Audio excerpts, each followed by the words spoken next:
Graham Carter. Graham Carter is Deputy Secretary with the Australian Department of Education, Employment and Workplace Relations. He has been seconded to the Department of Human Services to lead a multi-agent task force from DEWR, DHS, Centrelink and Medicare Australia.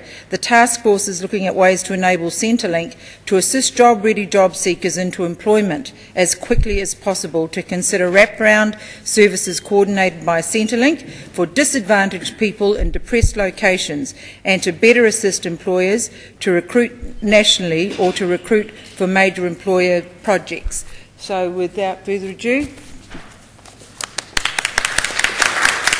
Okay, good afternoon everybody. It's a pleasure to be in sunny today, Wellington. And it's a bit cool, but it's still very pleasant to be here. Very exciting that I've been invited to come and talk to you all about the at the Welfare Working Group Forum. And I do want to cover a fairly broad perspective of things, so I will be literally rushing through some of these slides, but don't worry too much about that, because the reason I've got so many is that so you get them in the kits or online or whatever the process is. So what I'm going to talk about is four key things. The first one is the need for welfare reform, and let you know what Australia did in their welfare to work changes that occurred in July 2006. Then I'll give you an overview of Job Services Australia, which is our contracted out employment service, and a quick summary of how that operates, particularly in terms of how it assists the most disadvantaged. Then I'll talk about services that we have for people with disabilities, which is a really important issue worldwide, and then just a couple of innovations in service delivery.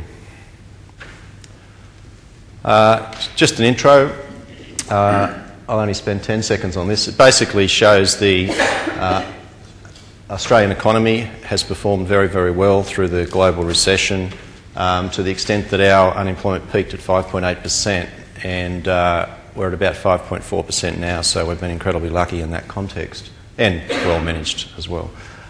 And then this is the story of the working age payments, and basically what that shows is that unemployment levels, which is this one, were coming down substantially till we got hit by the financial crisis, and they went up a bit.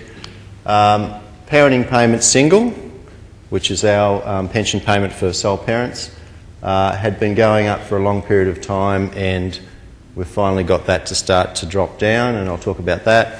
But we've still got major problems with our disability support pension because it keeps going up relentlessly. So the changes to sort of our welfare changes which occurred in 2006, the fairly basic criteria were that the best form of income comes from people working. People on income support payments should seek work at the level of their capacity and ability, and services provided to people on welfare should be focused on increasing workforce participation and social inclusion. And part of increasing workforce participation is obviously increasing skills. This is the result of the welfare reform changes. This is for sole parents whose youngest children were aged between 8 and 15. Prior to what was 1 July 2006, our parenting payment single was paid up until the youngest child turned 16, and there were pretty well no workforce requirements. But they could volunteer to receive services from our employment services. So the option was there for them to receive assistance if they wanted it. What we did was, when the welfare to work changes started, we tracked what had happened over the previous 3 years, so 2003, 4, 4, 5 and 5, 6, and this is how, over a 52-week period, how people on that parenting payment single with youngest children aged 8 to 15 went off income support. And basically it shows that after 52 weeks, about 25% had gone off income support. With the welfare to work changes, we tracked that, and this is what happened.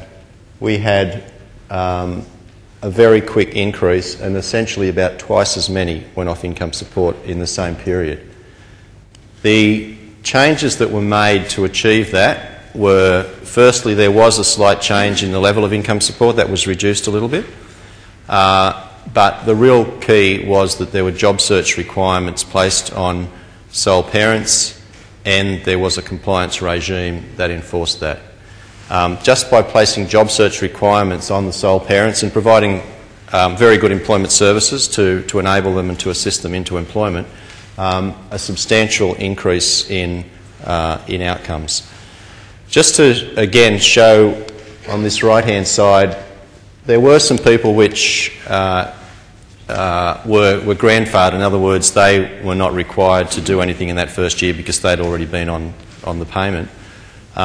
Those same people who were grandfathered, who didn't have the requirements placed on them, that's where their red line went. They stayed where they would have been for the last 3 years. So a very impressive outcome there.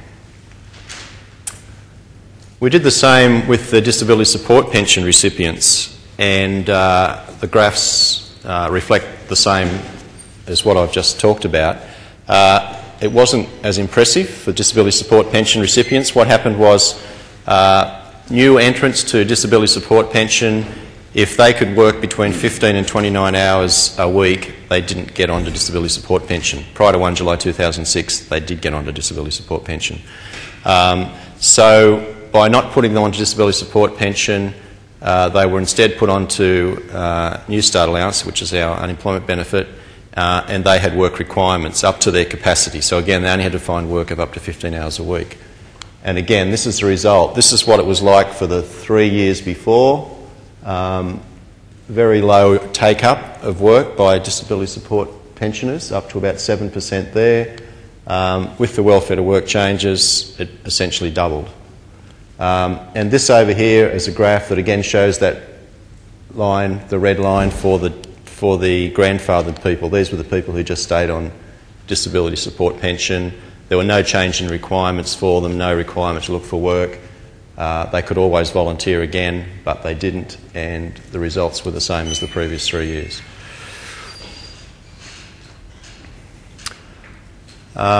So just moving forward to see how that's progressed since then, and we haven't got those charts anymore, we only plotted them for a year. But if we look at recent times, and this is job placements for disability support pensioners and the parenting payment single job seekers, and it shows that the parenting payment single job seekers, or the sole parents, basically continue to get really good job placement outcomes, and not unexpectedly it dropped when the global recession hit, but it's still at a pretty high level. Whereas with disability support pension, started to go reasonably well, but started to fall back again with the global recession, but never ever got to the sort of levels that the parents got to. So the government in 2007, when the Labor government came into power, adopted a social inclusion agenda, and that we then translated that into our employment services. And essentially it was that the most disadvantaged job seekers needed to get the most help. Those who needed it needed to get the help. The ones who didn't need it got minimal assistance. But early intervention was very important, and it needed to be tailored to the needs of the job seeker. And skills training was a very important component of the agenda. So what was developed was a model of employment services called Job Services Australia. This came into being from 1 July 2009, but we'd had 100% outsourcing of employment services since 1998. But this was the new version, which is operating now, and I'll just go through it quickly with you.